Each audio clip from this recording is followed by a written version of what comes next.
bunch of members and associates from YSL are on serious RICO charges, most notably Young Thug, and then Gunna and Geechi Gotti and so forth. Yep. And the thing that people are really focused on right now is that all throughout the indictment, and I've read through the whole 88-page indictment, that there's lyrics all throughout the indictment. Yeah. And everyone's upset about it. Like 300 Entertainment is like, trying to launch this, protect Black art and everything else like that. I've got my own thoughts about this, but what do you think? I think I prefer someone telling their story than continuing to live that story. So I had this conversation with 21, and I was like, yo, we have a certain responsibility on what we put out there. And he was like, yo, what would you prefer? Somebody telling their story and getting out the hood, or somebody just staying in the hood? And I'm like, when you look at it like that, kind of a valid point. It is to a certain extent entertainment, and it's an expression. Should it be used against people in court? No, because all rappers embellish things. There's nobody that's 100% accurate. Even Jay-Z is quoted to say, believe none of what you hear, half of what you see, including me. With that said, I'll kill niggas dead. You know what I'm saying? That was an actual Jay-Z quote.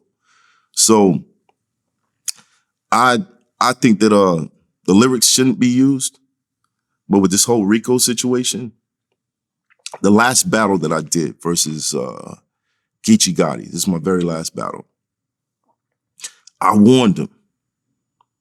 I tried to warn everybody about this shit. I was battling a gang member, or allegedly a gang member. And me, I like to be factual. I did my homework on him, sent the lines out, yo, find out who this dude is. And everything came back, got his rap sheet, got everything. But the person who got the information for me, they was like, yo, don't ask about this guy no more. And I was like, why? He's on that list, the watch list. I'm like, the watch list? Why is he on the watch list? Oh, they consider gang members terrorists now. And I said, oh, shit. RICO. I did a whole round talking about this shit. I said, the feds is, hold on, while you dudes is doing videos displaying your straps, the feds is counting heads while they playing it back. That shit, as soon as one of y'all do a crime, the whole gang getting snatched. That shit is the new RICO. Your set, the new Kilo. The new Connect is these gangbanger rappers that don't see no problem sending their ears in the morning with no Ebro. They seeds grow up with no guidance. It's so evil, nigga. You ain't Crip or blood. You're African. Let's throw all that dumb shit out the window and go back to being black again. The lifestyle you selling produces felons, and you trafficking. You ain't a snitch, but nigga, you's a bitch for the establishment. Tried to warn all these motherfuckers. Tried to warn them. I think it's terrible because they're purposely targeting artists. Right.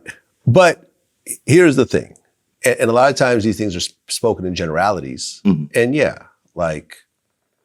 generally artists express themselves and sometimes make up stories or whatever else, or create stuff that they heard and into the art. Right. But YFN Lucci's mother gets shot. And then Young Thug has a lyric afterwards that says, I shot it at his mommy, now he no longer mentioned me. So, you see what I'm saying? Yeah. Now, you could say it has nothing to do with the situation, but you're also tying yourself into a situation with someone who you got beef with, whose mother just got shot. So, what if he wasn't talking about him? Well, that's up to the jury to decide at that point, right? If you want to go ahead and play with that, you know what I'm saying? Like, if your brother Danny gets killed in your backyard and then you come out with a song saying, I killed my brother Danny in the backyard, you could say it's just art. But they could also say, well, and you could also say, well, what's the difference between Arnold Schwarzenegger, he killed 100 people in his last movie. Right. But Arnold Schwarzenegger is an actor who shows up and reads from a script. Would you think there's a difference? It's a big difference. How? If you show up and you're reading someone else's words and you prove that, listen, this was given to me. So basically having a ghostwriter. Having a ghostwriter or having an actual writer, which a lot of musicians have, right? Right. If you could say, listen, I didn't write any of this. This was all written by me, by someone else. I just came in and performed it. Look at the credits. The writing credits belong to someone else. I'm just a performer. You know, Britney Spears doesn't write her songs. You know what I mean? A lot of artists, a lot of R&B artists don't write their songs. Right. But Beyonce doesn't write her songs. And some rappers don't write their songs. Right. But when you look at the credits, at the point that you're crediting yourself as the writer, that's when things start to change. You're now associating yourself and you're rapping about crimes and you're putting your name on it. Said, I wrote all this. This is something I wrote. You know what I mean? Like if Arnold Schwarzenegger wrote a script, you know, and there's a bunch of crimes in there that he's being investigated for, best believe that script is going to be part of the evidence. You see what I'm saying? You could say that's not fair, but you know something? Life ain't fair. No, like, okay, so let's just chalk it up to that. Yeah. It's not fair that they're doing this. But life ain't fair. Right. So at the end of the day, a lot of the stuff is going to get thrown out and it's going to be like circumstantial or whatever else. I mean, you have to give part of the responsibility to Young Thug. Could you say he's a victim in all this? You definitely do. You know what I mean? Because at the end of the day, you know, he rented a car that's tied to a murder. He's on group chat saying any of y'all who cooperate with the law are going to get killed.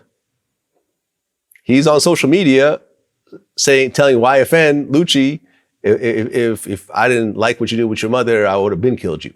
Like, you see, you know, there's all this stuff out there that, yes, you could say, oh, it's just art, it's just circumstantial, whatever, but when you pull it all together. But realistically, it's just like the Tupac and Biggie thing. Do you think that they would have ever really ran into each other? Do you think that something like would really happen between who? Tupac and Biggie, like that was really no. They were running into each other. No. Violent incidents were occurring when they were running into each other. Soul Train Awards, guns got pulled out. I interviewed C. Gutter. He pulled out a gun on Suge Knight. Pulled out a gun. Did anything happen? I think once you start pulling out guns. But did anything happen? I think once you start pulling out guns on people, it now becomes open season. Like all rules that you think are going to happen are not going to happen because not too long afterwards, a few years after that, was the Hot 97 shooting, right? Where C. Gutter shot someone. Okay, that's totally separate situation. Totally separate. But did anything happen with those two? No. But they sold a lot of records. Yes. And they both died violently. Unfortunately. Yes. But they sold a lot of records. When you hear Young Thug saying the shit that he's saying, he might not have no ties to it. He might not have no ties to it. But if he says it, guess what's going to happen? People going to talk about it. He's going to sell some records. Hey, if you feel that prison time is worth selling some records, more power to you. But him saying that shouldn't equate, oh, you're going to go to jail if you said that. That shouldn't happen. Well, no. And let me tell you something. Most people who rap about shit, nothing happens to them.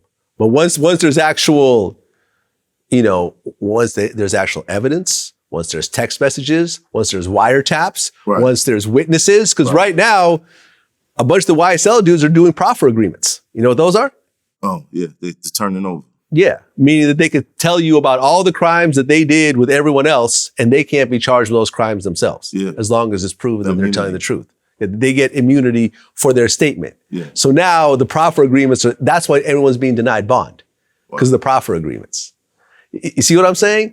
If this was a case that completely hinged on rap lyrics, I would say the whole thing is stupid. Yeah. But it's not. I actually read through the indictment. I interviewed George Cheedy, who's an Atlanta journalist who's been studying it for a year. We broke down the whole case together. Like, you can't be a criminal and rap about being a criminal at the same time. Just like Boosie, he said you can't be a gangster and a rapper at the same time. He tried it and he ended up on death row and basically had a case involving multiple homicides, which he managed to beat. Just, But you what's know what I more mean? attractive? The rapper that you know is making shit up, or the rapper who's telling you what's really going on? Well, and that's the choice you have to make as an adult, That's true. right? That's true. No one's saying you got to rap about this. Nobody's saying it. However, record deals are going out to specifically Yes. these type of people. Hold on. Okay. These type of people are getting the situations. Now, Okay. a young, impressionable kid who follows hip hop and he sees this going on, what direction do you really think he's going to go in?